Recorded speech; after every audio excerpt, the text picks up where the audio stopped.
मित्रों नमस्कार। एक बार फिर हमारे चैनल पर आपका स्वागत है। हम विसर्ग संधि पर बात कर रहे थे। हमने इससे पूर्व विसर्ग संधि के एक नियम पर बात की थी और उसके अंतर्गत 4 उपनियमों पर बात की थी। उस समय हमारा जोर था कि विसर्ग के साथ जब घोष स्वर आ जाए या व्यंजन आए तो कैसे विकार होता है, ओ होता है या र होता है, और उससे बने हुए शब्दों पर बात की थी। आज हम उसी बात को आगे बढ़ाते हुए विसर्ग संधि के नियम 2 पर बात करेंगे। हमने कहा था कि हम विसर्ग संधि को बहुत सरल तरीके से और संक्षेप में समझने की कोशिश करेंगे। विस्तार में बातें बहुत है, संस्कृत में इसके सूत्र बहुत है, परंतु हम उन्हीं शब्दों को लेंगे जो शब्द हिंदी में प्रचलित है।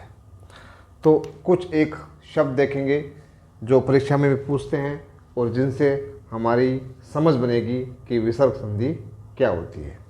तो कुछ उदाहरण देखते हैं, जैसे मनः कामना,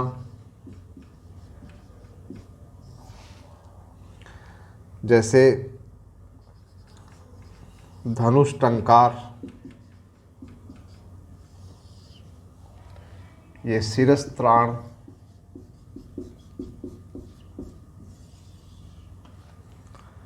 आगे जैसे पुरस्सर, मनस्ताप,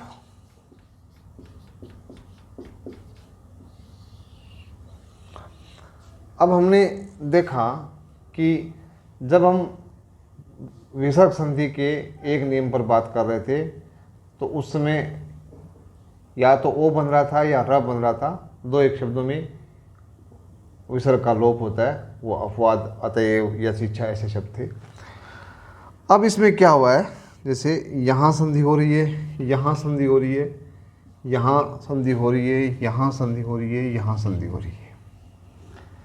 अब देखो कि यहाँ पहले भी हम कर चुके हैं कि शब्द धनु होता है, इसका मतलब यहाँ भी धनु शब्द है। यहाँ भी हम बात कर चुके हैं, बोलता है शब्द मनस होता है, परंतु हम मनः को स्वीकार करते हैं विसर्ग संधि में, तो मनः हो गया। यहाँ हम पुरोहित, पुरोधा, जब नियम 1 की बात की थी तब था, अब यहाँ ये अघोष हो गया पूरा। यहाँ वही शब्द शिरः, उस समय हमने बात की थी शिरोधार्य, शिरोमुख, ऐसे शिरः माना जो सर पे जो ऊपर जो श्रेष्ठ है उसको सिर बोलते हैं। अब ये थोड़ा सा अलग है, हालांकि हिंदी में यह मनोकामना शब्द चलन में है। जैसे मनोभाव वैसे ही मनोकामना, परंतु वो तो मनोभाव इसलिए हो जाता है कि वहाँ भ है, वो घोष है। परंतु ये प्रातः काल, पयः पान, मनः कामना, ये ऐसे शब्द है जो इसी रूप में प्रयुक्त होते हैं। हिंदी में ये रूप प्रचलित है और अब ये रूप मानक भी है। जो हमारे भाषा विज्ञानी हुए हैं डॉक्टर रामचंद्र वर्मा, उनकी पुस्तक है अच्छी हिंदी, उसमें भी मनोकामना शब्द को सही माना है, क्योंकि जो हमारी ज़बान पर चढ़ जाता है और लंबे समय तक समाज जिसका व्यवहार करता है उस शब्द को हमें स्वीकार करना पड़ता है। परंतु अगर नियमों की बात की जाए, संस्कृत की परंपरा की बात की जाए, तो यह शब्द मनः कामना होना चाहिए। परीक्षा में पूछ भी लिया जाता है कि संस्कृत की संधियों के नियमों के अनुसार यह शब्द कौन सा ठीक होगा, तब तो आपको मनः कामना ही करना है। परंतु अगर मानक और अमानक की बात करनी हो तो मनोकामना शब्द को ठीक करना है। वो ये प्रातः काल, पयः पान, ये इसी प्रकार के शब्द है जिनमें कोई बदलाव नहीं होगा, ये ध्यान रखना। अब बदलाव जो हुआ है वो यहाँ हुआ है, ये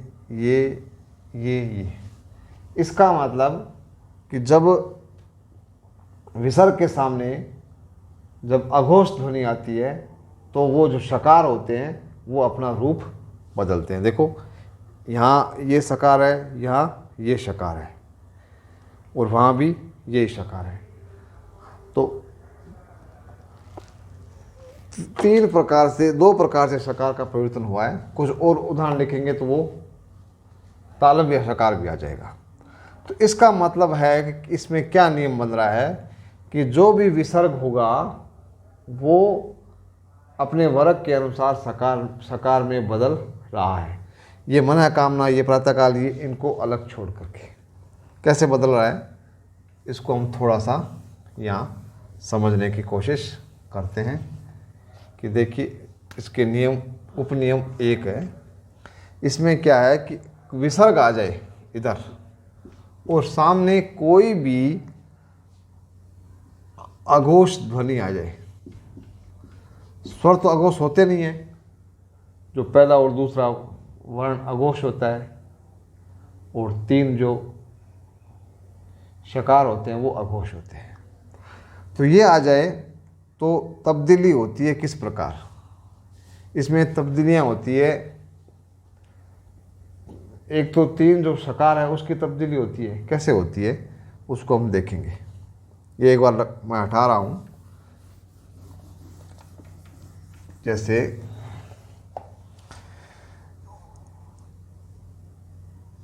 इसका जो विकार आएगा वो आएगा अलग अलग वर्णों के सामने अलग अलग विकार आएगा। मान लो इधर तालव्य च और श हो, किधर, ये इधर, और इधर विसर्ग हो, तो वह विसर्ग इसमें बदल जाएगा।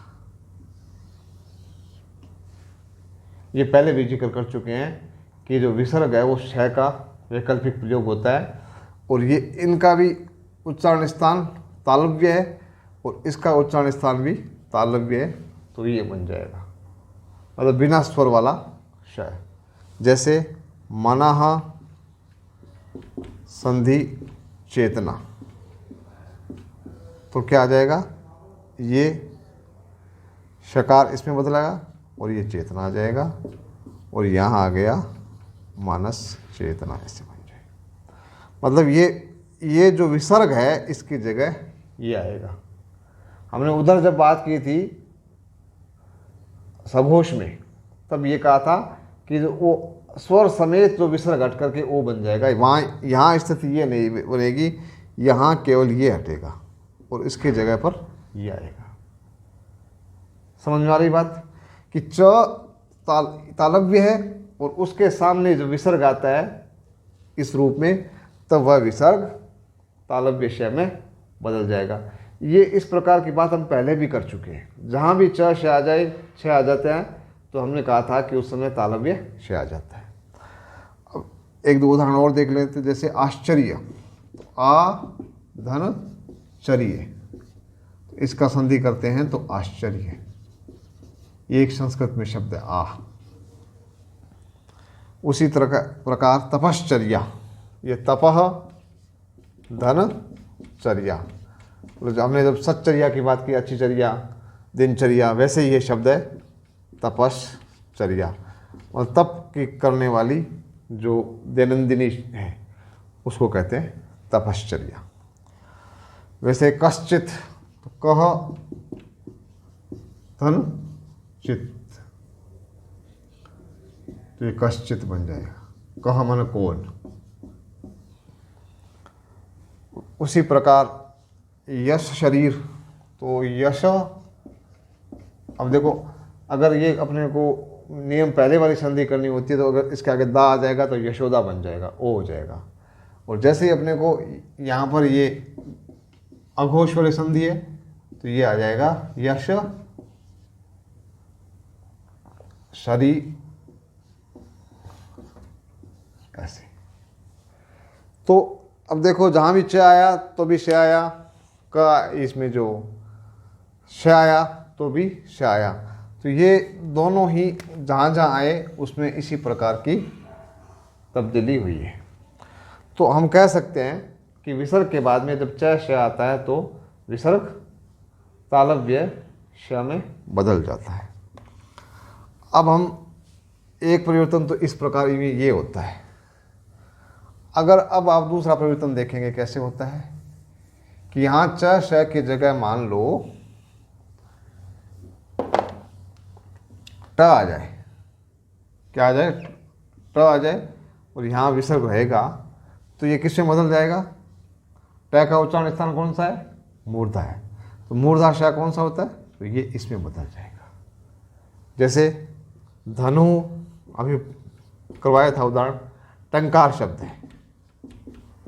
अब ये कुछ बातें अपने को ध्यान रखनी पड़ेगी। पहले भी हमने कहा था कि धनु शब्द होता है, तो धनु शब्द होता है तो हम संधि विच्छेद कर सकते हैं।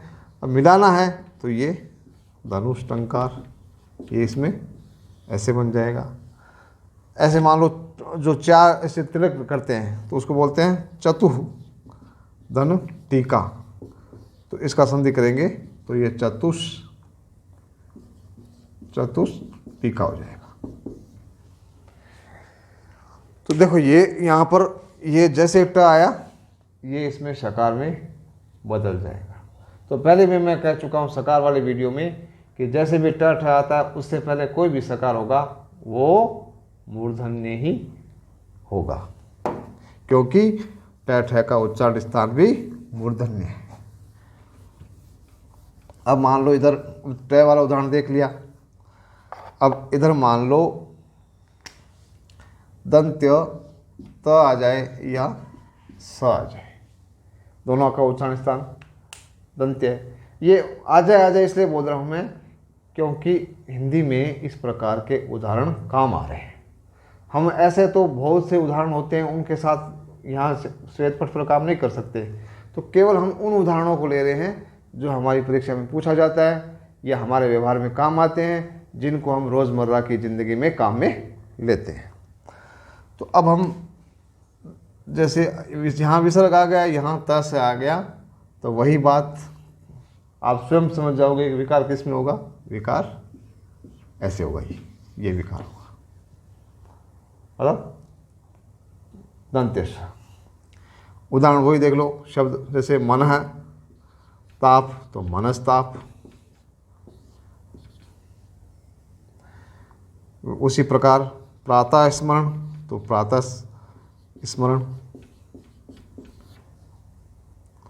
ऐसे पुरस्सर पुरः, नमस्ते तो नमः, धन ते नमस्ते। तो कोई भी उदाहरण लिख लो, ये प्रारंभ में तो यही शब्द आने हैं, मन है, प्रातः है, पुरः है, बही है, आवी है, वो सारे जो हमने नियम 1 में किए थे वो सारे के सारे उदाहरण इसमें भी काम आएंगे। बस वो थोड़ी सी व्यंजन संधि वाली बात ध्यान रखना, जैसे दुर होता है और निर होता है, दुस होता है, वो व्यंजन संधि में आएंगे। कई किताबों में भ्रमवश इनको विसर्ग संधि में रख रखा है, कई यूट्यूब चैनल वाले भी बताते हैं कि ये विसर्ग संधि में है, बाकी वो मूल रूप में जो उपसर्ग है वो उसके उपसर्ग दुर होता है, निर होता है, दुस होता है, तो निस होता है, तो वो निहि दुहु ऐसा उपसर्ग नहीं होता है, तो इसलिए इनको हमारे विसर्ग संधि में शामिल नहीं करना है। केवल 1-2 उदाहरण जरूर करते हैं, जैसे अंतः, वो मनस वाली बात है, कई अंतः जैसे चेतना है, तो मूल में तो ये अंतर है, अंतर कहते हैं जो भीतर की चेतना को, परंतु कई बार इसको इस प्रकार भी लिखते हैं। वो मैंने बताया था व्यंजन संधि जब की थी कि हम जो अंतः चेतना को ऐसे भी लिख सकते हैं और इसको ऐसे भी लिख सकते हैं। तो कोई करना चाहे तो इसको हम विसर्ग संधि में भी कर सकते हैं, परंतु जब पेपर सेटर पेपर बनाता है तब वो ऐसा कन्फ्यूजन नहीं रखता, क्योंकि ये जो ऐसे सवाल होते हैं वो उन पे फिर बोनस अंक देना पड़ता है। तो मूल चीज़ें ध्यान रखनी है, पुनर है, अंतर है, दुर है, निर है, दुस है, निस है, ये उपसर्ग मूल में ऐसे ही है, ये ध्यान रखना है। इनमें मूल में विसर्ग नहीं है। अब नहीं करके, चय करके, निश्चय करके इस प्रकार का विसर्ग संधि का रूप बनाना ठीक नहीं है। तो अभी हमने ये जो 3 रूप इसके देखे, च श वाला देखा, फिर ट वाला देखा, फिर त स के सामने आता है तो क्या परिवर्तन होता है। ये एक तरह से इनका एक नियम बन गया, उपनियम बन गया। हम अब दूसरा उपनियम देखते हैं। दूसरा उपनियम इसका ऐसा है, मैं इसको मिटा देता हूँ एक बार, ताकि कोई प्रकार की भ्रांति आपके मस्तिष्क में नहीं बने। दूसरे में क्या है कि इधर तो विसर्ग होगा, इधर तो विसर्ग होगा, परंतु इसको 2 तरह से समझे। विसर्ग से पहले होगा अ या आ, और सामने आ जाए क और प, ये आ जाए मान लो, क्योंकि इसी के उदाहरण है क और प के। तो क्या बदलाव आएगा? हमने जब निष्कर्ष किया था, निष्पाप किया था, तब वो कौन सा से आया था? वही मूर्धन्य। तो यहाँ भी क्या विकार आएगा? आना तो मूर्धन्य चाहिए, परंतु इसमें 2 प्रकार से विकार आता है कि जब ये ई वाले आएंगे, इधर ये आ वाले आएंगे तो विकार आएगा इसका, परंतु जब ई इधर ई आएगा या ऊ आएगा तो विकार आएगा ये। एक उदाहरण समझते हैं। जैसे मान लो यहाँ शब्द है पुरः संधि कार, पुरः संधि कार, तो हमारे हिसाब से तो वो स वो होना चाहिए था, जैसे परिष्कार में आया था, परंतु यहाँ वो परिष्कार वाली बात नहीं है। यहाँ क्या आएगा? परिष्कार में तो हमने कहा था कि वो स का आगम होता है, ई आता है, तब यहाँ आ है तब यहाँ ये आएगा। इस बात को ध्यान रखना। विसर्ग संधि को उस व्यंजन संधि के साथ मिक्स मत कर देना। यहाँ आ है मतलब विसर्ग के पहले, और उसके सामने क प आ जाए तो सकार कौन सा बनेगा? ये सकार बनेगा। इस बात को ध्यान से रखना। जैसे ये भास्कर है तो भा धन कर, तो भास्कर, स कौन सा जाएगा? दंत्य। परस्पर, परह धन पर, परस्पर। इसी प्रकार ये बृहस्पति, बृह धन पति, वाचः धन पति, वाचस्पति। तो पुरः धन कार, पुरस्कार। अब देखो कितना बदलाव हुआ है। पुरः धन हित करते हैं, पुरोहित हो जाएगा। धा करते हैं, पुरोधा बन जाएगा। और ये जो पुरः करते हैं, कार करते हैं, पुरस्कार बन जाएगा। तो और पर कर, हाँ पर तो वो परह वाला उदाहरण है। तो अब इसमें यही ध्यान रखना है कि यहाँ अगर विसर्ग से पहले आ और आ है, उसके सामने क पे आ जाए तो दंत ऐसे होना है ना। जैसे एक और उदाहरण और देख लेते हैं। नमस्कार है तो नमः धन कार, वही नमस्कार। नमः संधि ते हुआ तभी नमस्ते हुआ था, तब हमने वो पहले नियम पर बात कर रहे थे। तो अब हम ये देख रहे हैं कि अब ई और ऊ वाले उदाहरण और देखते हैं। ये हमने आ वाले उदाहरण देख लिए, अब ई और ऊ वाले उदाहरण देखते हैं। यहाँ मान लो विसर्ग के साथ ये मान लो ई ही हो, यहाँ ऊ, और उसके सामने वही क और पा हो जाए तो क्या बदलाव होगा? ये वही इसको शब्द देखेंगे आविहि, चतुहु, बई ही। अब इनसे आप जैसे ये कार लगाओ, बीच में क्या आ जाएगा, ये कोण लगाएंगे तो क्या आएगा, यही। ये कृत बहिष्कृत निकालना, ये चतुष्काष्ठ, इसको कहते हैं चौखट को, तो ये चतुष्काष्ठ हो जाएगा। तो यहाँ जब ऊ और ई आएगा तब इसमें जो ये श है वो मूर्धन्य आ जाएगा। ध्यान ये रखना है, पहले भी हमने एक बात की थी कि जैसे ही ई आता है, जैसे वो सकार बदला था विषम सुषुप्त में, वहाँ भी ई था, तो यहाँ ई आए विसर्ग से पहले और कै पे आ जाए तो आपको जो सकार है वो कौन सा करना है, मूर्धन्य करना है। बाकी जगह आपको कौन सा करना है, आह आ उसके बाद में आए तो दंत्य करना है। इन बातों को आपको ध्यान रखना है। इसमें वो जो मनः कामना वाले आप पयः पान, वो बातें मैंने शुरू में ही आपको बता दी, वो परीक्षा में आते हैं, उसको तो हूबहू समझना है। और मनोकामना और मनः कामना का कंसेप्ट भी अच्छी तरह से आपको समझना है। अब हम कुछ ऐसे शब्द हैं जो अपवाद की तरफ प्रयुक्त होते हैं, जैसे ये वपुः धनमान सुंदर को कहते हैं।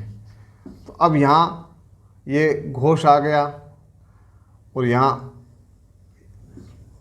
ये विसर्ग आ गया, तो ओ बनना चाहिए था या र जो भी बन जाता वो बनना था, परंतु ये नहीं बनता है और पूरा ऐसे बनता है वपुष मान। ना र बना ना ओ बना, घोष वाला नियम यहाँ लागू नहीं हुआ। तो ये इसको हम कहते हैं अपवाद के रूप में लेते हैं, इसको इसी रूप में याद करना है। उसी तरह शब्द है स्वह धन ग, ये भी वही स्वोग बनना चाहिए था, परंतु ऐसा नहीं बनता है, ये स्वर्ग बनता है। तो इनका भी विशेषकर ध्यान रखना, क्योंकि थोड़े से जो अलग होते हैं उनके बारे में पूछा जाता है। तो हमें उनको भी ध्यान रखना है। जहाँ पर कोई भ्रांति या कन्फ्यूजन, कोई हमें फंसाने की कोशिश करे, तो हमें फंसना नहीं है, हमें इसको बिल्कुल ठीक से समझना है। तो मित्रों, विसर्ग संधि में भ्रांति बनाने की कोशिश की जाती है, परंतु सचमुच में कोई भ्रांति नहीं है। थोड़ा हमें अगर उपसर्ग की ठीक समझ बना लेंगे भी, ये उपसर्ग निर निस दुर दुस ऐसे होते हैं, और तो फिर हमें कोई संकट नहीं आएगा और हम किसी प्रकार का भ्रम नहीं रखेंगे। कई किताबों में वही संधि व्यंजन संधि में दे रखी है और वही संधि विसर्ग संधि में दे रखी है, तो विद्यार्थी इससे बहुत असमंजस में आ जाता है। तो मैंने कोशिश की है कि संक्षेप रूप में हम विसर्ग संधि को ठीक से समझ लें। संक्षेप का मतलब ये नहीं है कि बिल्कुल छोटा कर दिया है, पर वो समझने के हिसाब से केवल 2 नियमों में इस संधि को समेटने का काम किया है। बाकी उदाहरण सारे रखे हैं, और जितने भी जो पूर्व शब्द आते हैं उन सबको मैंने श्वेत पट पर लिख करके आपको समझाने की कोशिश की है।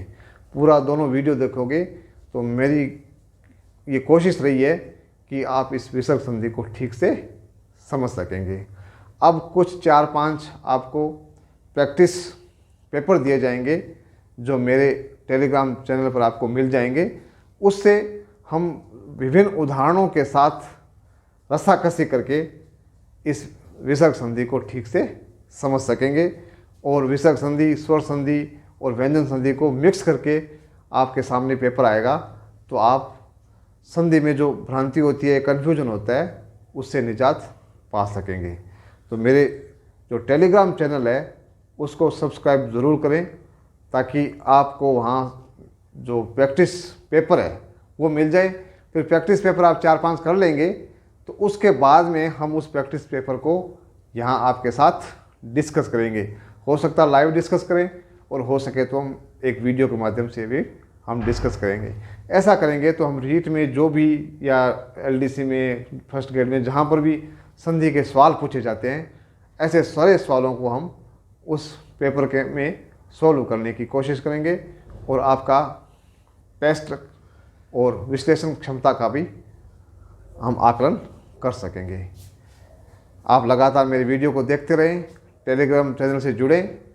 इसी अपेक्षा के साथ जय हिंद, जय भारत, धन्यवाद।